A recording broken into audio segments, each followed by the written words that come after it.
times in all of our lives where crisis will push us beyond ritual and religion.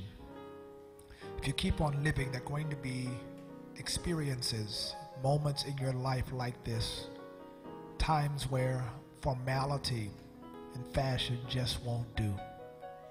You'd be amazed at how many people are comfortable going through the motions and yet not realizing that this is the very reason their situation never changes.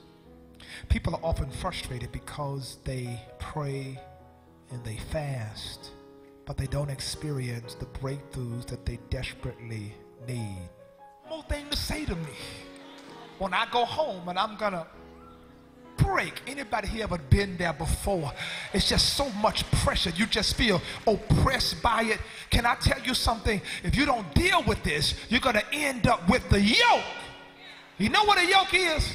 A yoke is what they would put around ox, put around mules, and the yoke would be a controlling mechanism that when they wanted the mule to go a certain way, they would pull it that way, and the mule would have to submit to the person that's riding it. And many of us right now, we got these yokes on us, and we come to church, and the problem is our environment is controlling how we gonna feel every day. It's a yoke that every time you wake up, it says you're gonna feel this way today, you're gonna be miserable, you're gonna be depressed, you're gonna be angry. But I come today to declare the yoke has got to be destroyed. There ought to be something inside of you that says, I want to know what it feels like one day when I go buy a car, when they pull me in that little room and say, how would you like to finance this? And you pull out your checkbook and say, this way.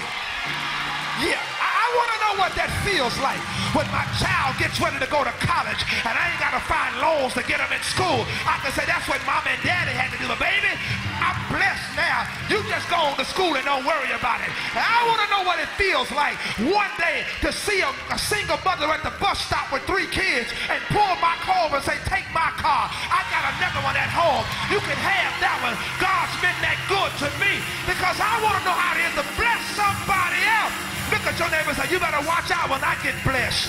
I'm going to turn this thing upside down. I'm going to bless folk that blessings will overtake them.